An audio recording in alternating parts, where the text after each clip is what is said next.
Well, welcome back. Just pulling out of here. We're gonna stop at Quick Trip. Put at least $10 in before I head out of Wisconsin here.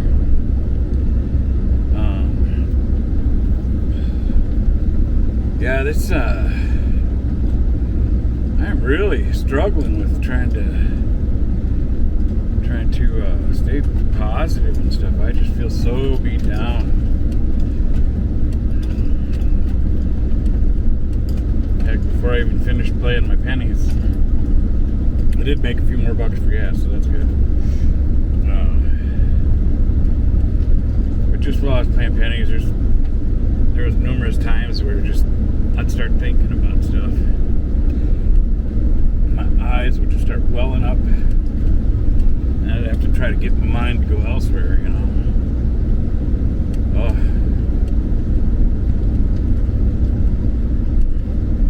And everybody knows me pretty good, you know. I mean, because I always interact with everybody, so like even the shuttle bus driver, Tom, he's a good guy. I think he could see it weighing heavy on me. Because he was like, "So how you doing today?" You know. And I could just tell by him saying that he was feeling or worried about how I was feeling. Oh Lord, it is time. It is time for the better stuff to start happening.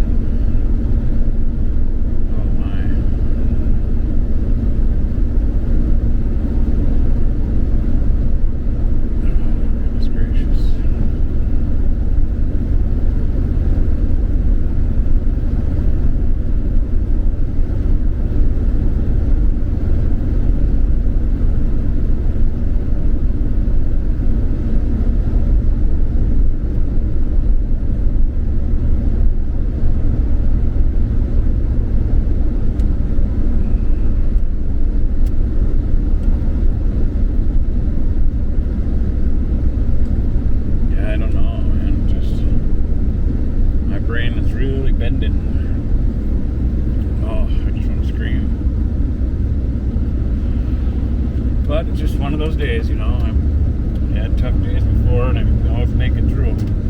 But boy, I sure don't like it when I feel like this. You know, because I'm normally Mr. Positive and happy, and anybody that's known me for quite a while, they'd attest to the same thing, you know. For them to see me not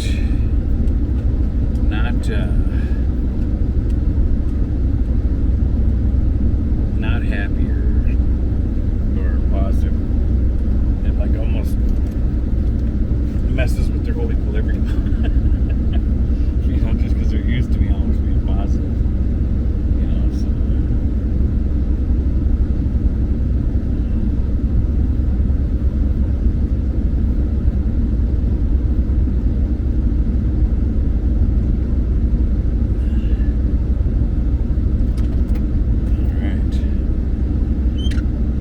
well, here we are at Quick Trip in Wisconsin. Turtle Lake, Wisconsin, that is.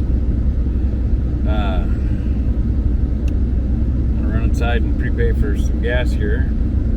Because right now it says I got about 1/8 of a tank. And I think I got a little more than that. The needle just hasn't worked its way up yet. I hope that's the case.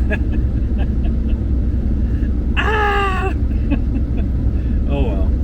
We'll see about. I'll be back in a bit. Alright, here we go again. I ended up not doing $10, I did $20 because I didn't want to get close to empty again and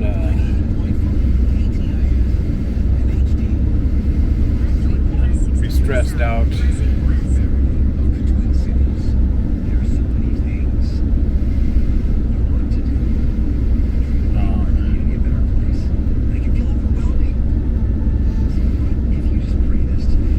Gas is more expensive here, but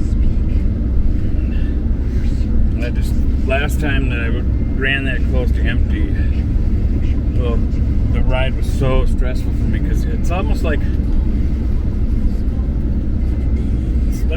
the whole situation situation, everything is amplified. You know? And,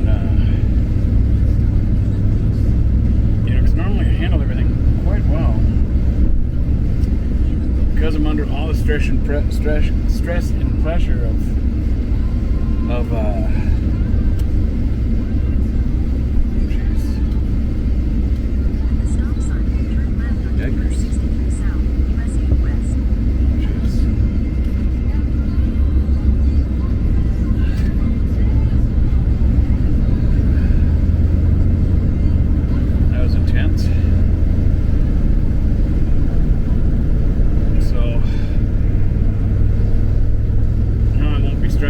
gas, at least for now anyway.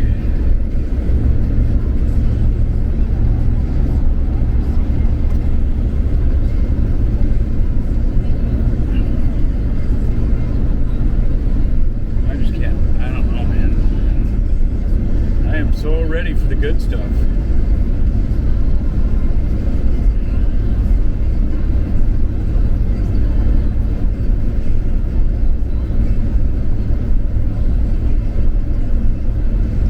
I know I got a pretty drive. That's always nice, and it's nice to, even though this burns gas and puts mileage in the camper and stuff. Like I said, the free play does numerous things for me.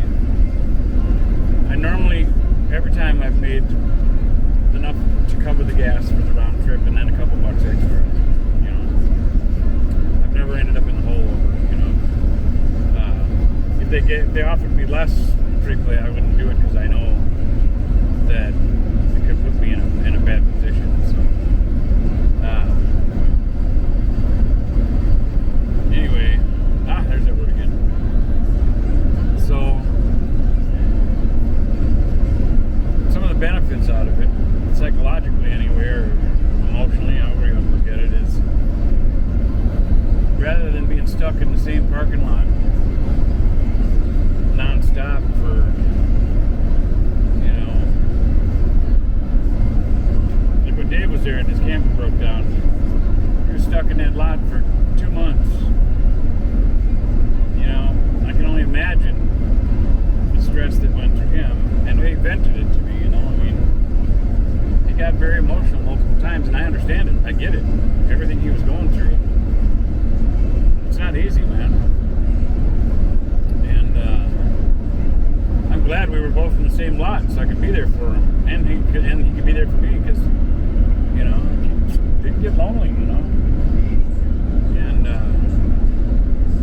doing this run, at least it gets me on the road and moving and feeling, you know, like I'm doing something, going somewhere. You know, I'm not stuck in the same spot in my situation, feeling, you know, spinning my wheels on it.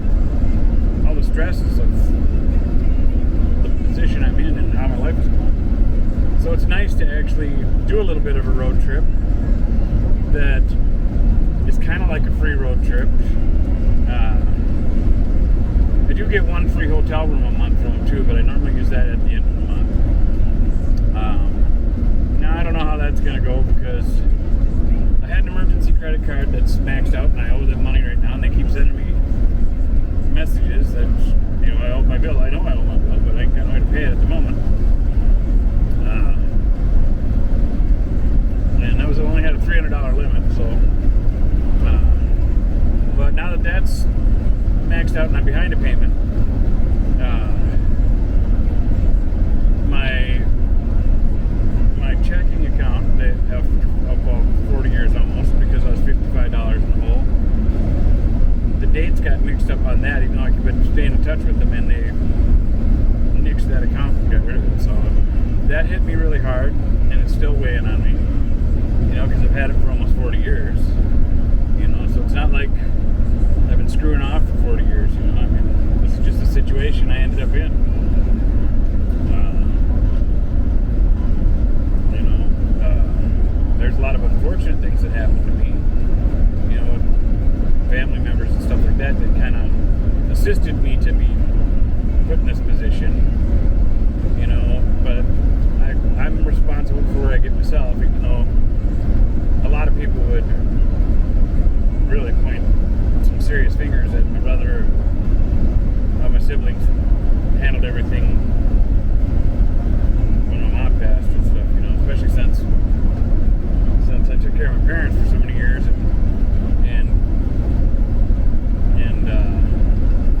got rid of my house in West St. Paul and helped my mom get the house in Lindstrom, and then I put 7 years of hard work into that thing, man. Just build parking pads, cut trails so my mom could have trails to go around on the golf cart, so she could enjoy her life, you know. And then in the house, I put in new stainless appliances, redid cabinets, laid new flooring everywhere. Well, not everywhere. I had my mom's bedroom, didn't get new flooring in it yet. I did redid the bathroom in there with a nice counter and stuff like that. Redid both bathrooms. I redid both bathrooms really nice. Kitchen really nice. Dining room I redid really nice. The hallway. The living room I redid that. Tore out. My mom had me tear out some walls and stuff to make it look bigger. And it's cute when she asked me about that. She's like, "Well, can we tear out that wall between the fireplace there where the shelves are to make it bigger in here?" I said, "We sure can." You know, so I told her we could do anything she wanted to do. It would just be a matter of buying the supplies, you know, because I know how to do it all. And so I redid that house really nice. My mom's the happiest she's ever been in her life. It's nice to see. So even though I'm really going through the grinder right now, and it hurts bad, but I don't regret it.